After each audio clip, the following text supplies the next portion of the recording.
पति को हुआ पछतावा। माँ, बेटा और बहू तीनों डाइनिंग टेबल पर बैठकर खाना खा रहे थे। खाना खाते खाते बेटा अपनी पत्नी से बोला, नीता, तुमने आज भी दाल रोटी ही बना दी। कम से कम खाना बनाने में तो आलस मत किया करो। नीता बोली, बनाने वाली तो मैं आज सूजी का हलवा थी, लेकिन सूजी नहीं थी। किचन में कुकर की सीटी सुनाई देती है और खाना खाते खाते नीता किचन में चली जाती है। आलू पकाने के लिए रखे थे, शाम को आलू की टिकिया बनाऊंगी। सासू माँ भी यह सुनकर खूब हंसी। नितिन बीच में बोल पड़ा, ये अच्छा है, दोनों बहुत मज़े करते हो, अपनी पसंद की चीज़ें जो बनाकर खाते हो। तभी डोरबेल बजती है।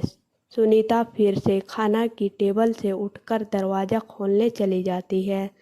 तब माँ बेटे से कहती है कि तू दरवाज़ा खोल देता, बेचारी को खाना खाते समय भी सुकून नहीं है। बेटा कहता है, सॉरी माँ, मैं नहीं उठ सकता, मुझे ऑफिस जाने के लिए देर हो रही है। कुछ ही सेकंडों बाद वो नीता को आवाज़ लगाता है, नीता, मेरी घड़ी कहाँ है? मिल नहीं रही। नीता खाने खाते ही उससे बताती है, अलमारी के ड्रॉअर में रखी होगी। नितिन कहता है, नहीं मिल रही। नीता फिर एक बार खाने के टेबल से उठकर उसके तरफ जाने ही वाली होती है कि सासू माँ उसे रोक लेती है और पहले खाना खाने के लिए कहती है। अगले दिन सुबह सुबह नितिन अपने बेडरूम से कोई फाइल ढूंढ रहा होता है और उस फाइल को ढूंढने के चक्कर में उसने पूरा कमरा तहस नहस कर दिया होता है।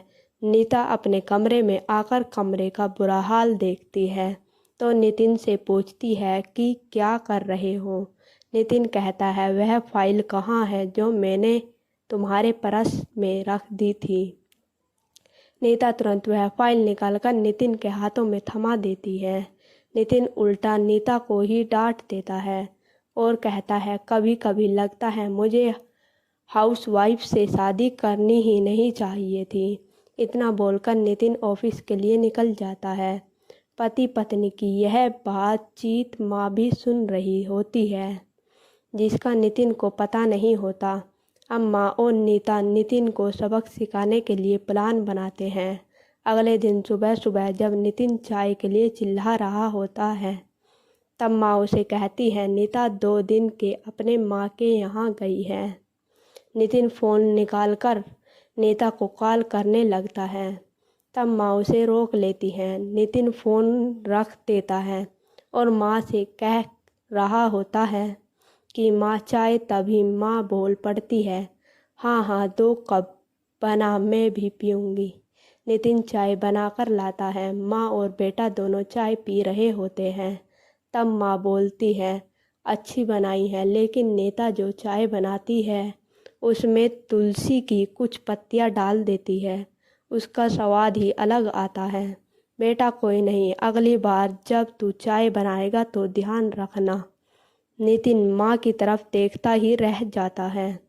थोड़ी देर बाद नितिन माँ से कहता है, माँ आज खाने में मटर पनीर।